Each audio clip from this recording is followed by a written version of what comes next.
Hello there. Welcome to this video where I'll guide you through using our reading tracker in Google Sheets. So let's get started. Before you begin, you can make a copy of the spreadsheet by going to File and selecting Make a Copy. This way, you'll always have a fresh copy ready for use whenever you need one. Also, to maximize your view, you can click on View and select Full Screen. Once you've opened the spreadsheet, make sure you're on the Customization tab. Here, you can choose your currency among the 5 available currencies. Then, you can customize the literary subgenres under the main genres to your preferences, and they will be reflected across the entire spreadsheet. The sheet would be pre-filled with subgenres, but you have the flexibility to modify them here at any time. When you finish setting up this tab, you can head over to Quick Links. In this tab, you will find handy links that allow you to navigate the entire spreadsheet without scrolling and searching for specific tabs manually. We'll first take a look at the library. This is the most essential tab where you can record data about your books and book collections. You can start by entering the book title and the name of the author. Then, you can select the ownership status of the book, whether it's owned by you, borrowed from a friend, or returned and no longer in your possession. Next, you can choose the main genre from the drop-down menu and then the subgenre. You can also select the format of the book and provide other details such as its publication and edition. If the book is part of a series, you can mention the series name and the installment number. Additionally, you can note its location, like a bookshelf or a desk, to help you find it easily. You can then set the status of the book, whether you're currently reading it, have finished reading it, or paused it. You can also specify the total number of pages for regular books or the total number of hours for audiobooks. For books you're currently reading, you can enter the page number you're on, and the progress will be calculated automatically in the next cells. When you finish reading the book, you can record the day you started and finished it. You can also assign a score to the book, and the rating will be generated automatically in the next cell. You also have the option to highlight books that have trigger warnings. Lastly, you can put down your notes and quotes from the book in these columns. You can record extensive details about your book collection.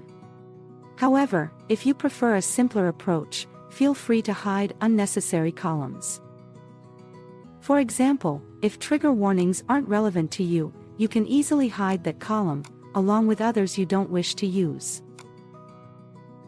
The Library tab also includes a built-in filter to help you find specific books easily.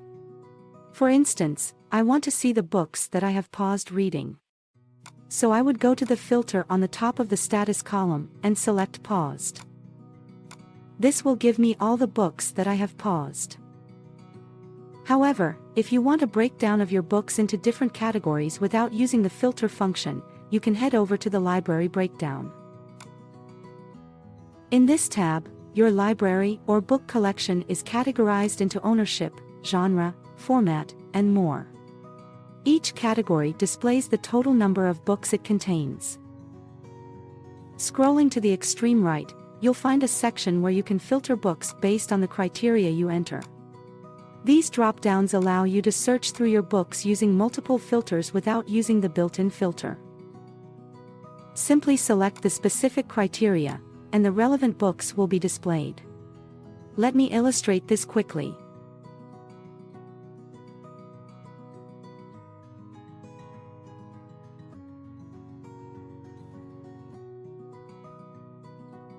Now, I have all the books that meet the criteria I specified. Now, let's move on to the Favorite Quotes tab. In this tab, you can record all your beloved quotes from various books and authors. You can specify the book title, author, theme of the book, and the page number where the quote is found. Additionally, you can add any personal notes related to the quote.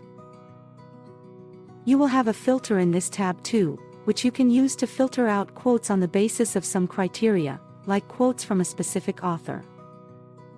Next, we'll explore the Wishlist tab. In this tab, you can keep track of all the books you desire to purchase, along with essential details. You can start by entering the book title and author's name. Then, you can specify various details like the genre, subgenre, and format of the book. You can even include the name of the store or website where you plan to buy it. Additionally, you can indicate the priority level, signifying how much you desire the book, and also mention the price. Once you've purchased the book, you can simply check the box on the extreme left to mark it as bought. You can record the date of purchase on the extreme right. This way, you can efficiently manage your book wishlist and track your new purchases. You can also use the filter to sort out various books in your wishlist based on specific criteria, for example, books with a high priority. Now, let's proceed to the all-time reading stats. In this tab, you'll find statistical data related to your all-time reading habits. It begins with the total number of books you've read so far and the ones you're yet to finish. You will get a breakdown of your reading stats into different criteria, such as genres, series or standalone books, book formats, and ratings. Below this section, you'll find donut charts representing the data visually. Moving on, further down the tab, you'll see a more detailed breakdown into different subgenres. For example, within the fiction genre, you can see the proportion of classics is the greatest. Now, let's explore the custom reading stats. In this tab, you can view your reading data based on a specified date range. For instance, if you want to see your reading stats for the month of January, simply choose the dates in the corresponding boxes. As you do so, you'll be able to see the total number of books you've read during that period. Here too, you'll get a breakdown of your reading stats into these criteria. Below, there are charts displaying the breakdown for the specific time frame. Further below, you'll find the subgenre breakdown, giving you more detailed insights into your reading preferences during the selected period. With these reading statistics, you can gain valuable insights into your reading habits and preferences, helping you make informed decisions about your future reading choices. Let's now explore the borrowed book tracker, which is particularly useful for regular library goers. This tab allows you to keep track of due dates, books issued, overdue books, fines due, and more. To begin, enter the book title, author, and other necessary details. If you have memberships with multiple libraries, you can also include the name of the library to avoid confusion. However, if you are a member of only one library, you can hide this column. Next, you can specify the date when you borrowed the book and the corresponding due date. The next column, highlighted in gray, automatically indicates when the book becomes overdue and by how many days. Furthermore, you can put down the fine per day specific to each library, and the total fine payable will be calculated automatically. The gray cells signify that these columns are automated and require no manual entry.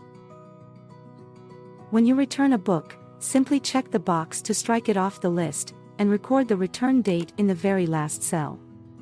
If you had any fines to pay and have settled them, you can indicate this by checking these boxes. This tab features a filter too, which you can use to filter out borrowed books based on specific criteria, like books due on the current day. We'll now move on to the bonus tab, the Reading Habit Tracker. This tab will let you monitor your reading habits over 12 months. Just specify the current year over here, and you're all set. To mark your progress, check the boxes under the current month next to the corresponding date. The current month and date will be highlighted, making it easy to locate the relevant checkbox. As you continue checking the boxes, you'll see the flowers grow. Additionally, your overall progress will be displayed in percentages far below. This is a great way to encourage and monitor your reading achievements throughout the year. Lastly, we will take a look at the dashboard. The dashboard displays key information such as books you're currently reading, books you have started and finished in the current month, new books you have bought, books you are borrowing in the current month, and books that are due in 7 days. In every section, you get the total number of books. Additionally, it displays any accrued library fines and the total number of overdue books.